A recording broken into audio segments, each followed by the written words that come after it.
ఈ ప్రపంచంలో చాలామందికి సక్సెస్ అవ్వాలనే కోరిక బాగా ఉంటుంది. మనలాంటి పేదవాళ్ళు కూడా సక్సెస్ కావచ్చా? అవ్వచ్చు ఫ్రెండ్స్.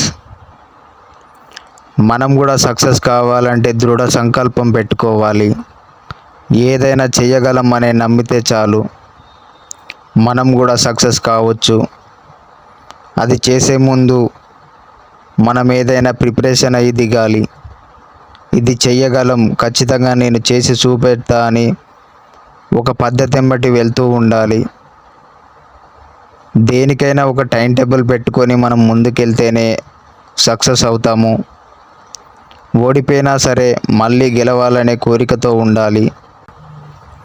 మీలో చాలామంది సక్సెస్ అవుదామని ఓడిపోతూ ఉంటారు. అయినా పర్వాలేదు, ఫెయిల్ అయినా మళ్ళీ మళ్ళీ ప్రయత్నించండి.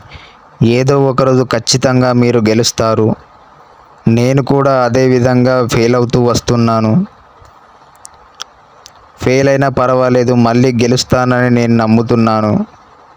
అందుకే ఇంత దూరం వచ్చాను. మనం గెలవాలంటే ఒకేసారి గెలవం ఫ్రెండ్స్. ఒక్కో మెట్టు ఎక్కుతూ పైకి రావాల్సి ఉంటుంది.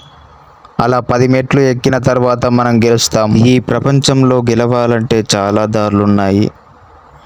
ముందుగా మనం బయట ప్రపంచాన్ని చూడాలి.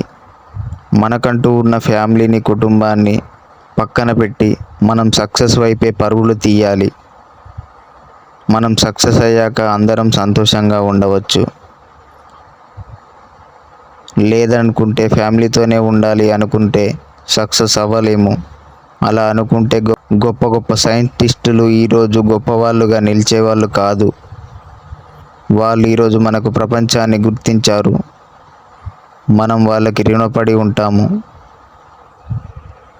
మీరంతా సక్సెస్ అవ్వాలని కోరుకుంటున్నాను. మీలో ఎంతమందికి సక్సెస్ అంటే ఇష్టమో కామెంట్లో చెప్పండి.